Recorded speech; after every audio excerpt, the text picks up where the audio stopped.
I'm just going to set the record straight on something else, Colby. We understand Masvidal said he doesn't like you because of something that happened between you and his coach.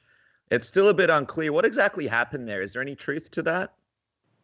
No, there's no truth to that. Jorge is drawing at straws right now. He has nothing else to say about me because he knows he can't attack my fighting skills because he knows my fighting skills speak for themselves. And to be honest, he's never won 1 second of any type of rounds if we've ever trained together. And he knows that deep down inside. So, he's just looking at something to promote a future fight. We might have to fight each other's, former best friends turn foes. And, that's how the sport is. There's no sports, there's no friends in this type of sport. It's an individual sport and it's business. So, we had to part our friendship and, he's making up lies, man, that, he's trying to say that I owe his coach money and I can show you the receipts. Like I'll go get the receipts right now and show I overpaid him. If anything, the only percentage that I owe is to American Top Team. I pay them 5% every fight. And that's the only people I have to pay. I have no obligation to pay any other coaches.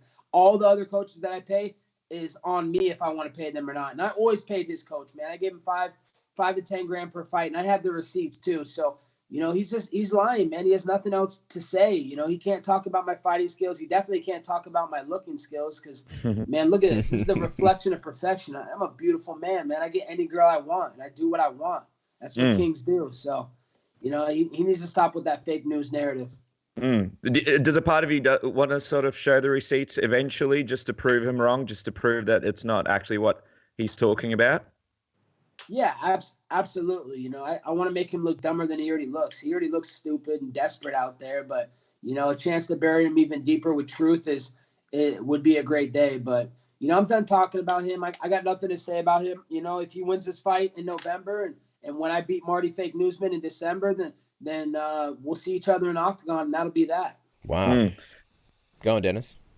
I was going to say, just on that, just quickly, you mentioned how it's an old friendship. I remember you guys were friends for a really long time. You guys always spoke about fighting for a title and being champion. And now here you are fighting Usman to unify your titles. And then he is fighting Nate Diaz for this BMF belt. Does a part of you sort of wish you guys still had that kind of friendship because now you're at that spot that you guys always talked about being at?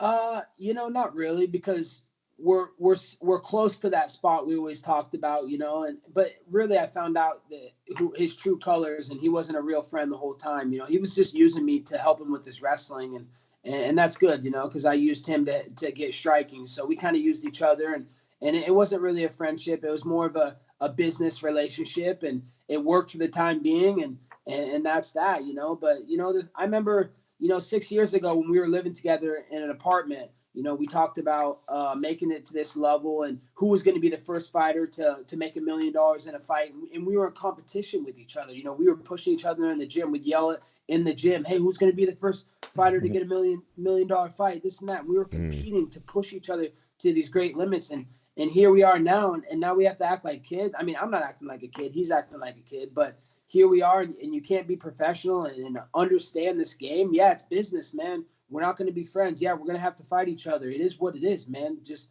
grow up and let's not play these childish games where you're making up lies, you're saying stupid stuff that isn't true. Let's just be honest, and call things the way they are. Call a spade a spade. But apparently that's hard for him. He's a Miami little street thug.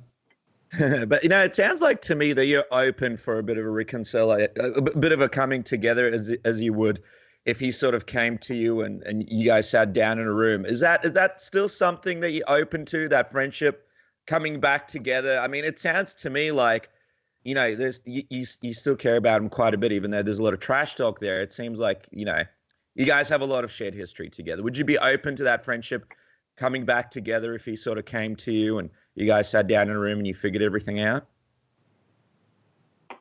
To be honest, I wish him well. I don't wish death or bad things on my worst enemy. I have no hard feelings or any ill will towards him.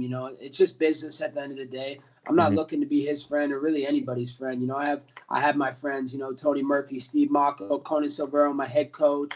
A lot of great people, Dan Lambert. I don't want any more friends. with him, we're gonna have to fight each other, and we're gonna have to see each other in the octagon, and we can settle our differences then. All the pent up aggression, and anger that he has towards me, he has a chance to settle it. When those cage doors locks in the UFC octagon, and Bruce Buffer announces it's time, that will be the time he can let all those frustrations out, and and then hopefully we can go back to being civil with each other, because right now it's just we're wasting energy.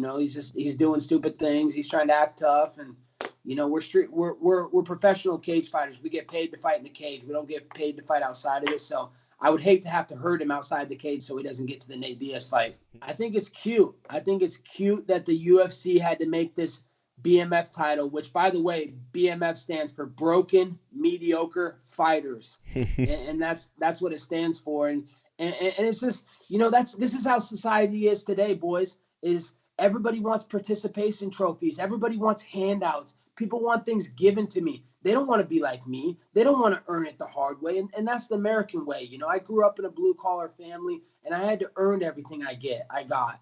Nothing was given to me. I had to go out there and blood, sweat, and tears to get this world title. There wasn't some fake title that they put on the line for a participation trophy. So these kids could be in their safe spaces. These guys will never touch gold and the undisputed gold, and that's that. That's the truth. Then they're never ever going to be close to an undisputed championship. So they had to make some imaginary, participation trophy up for these losers. Actually, journeymen, if we're being honest. Look at their records. Double-digit losses for both of them. That's hilarious. Oh my gosh, 50-50 records in the last couple of years for both of them. Since when does being a 50-50 in anything in life get you to a world championship type opportunity? It's ludicrous, and it just really just dims the UFC's brand, and they're just making themselves look stupid. So, good on the UFC for making themselves look dumb and making their brand look even stupider.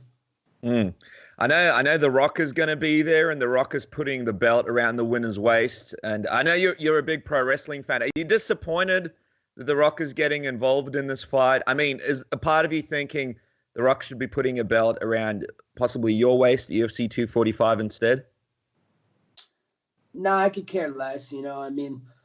Let him do that. Let him go hype up these losers that are never gonna sniff anywhere close to the greatness that I've sniffed. They're not getting calls from the president of the United States. They're not getting texts daily from the First Family. They don't have an open invite to the White House. Oh, cool, you got some pro wrestler? Yeah, I know lots of pro wrestlers. I might have to have Kurt Angle show up and beat The Rock's ass.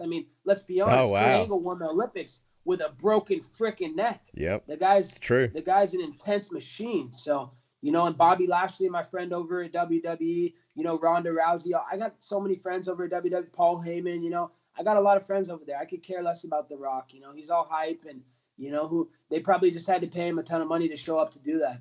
I can tell you who's not wrapping around my waist, and that will not be Dana White. If he tries to wrap that belt around my waist, I'm going to take the belt from him and slap in the face with it.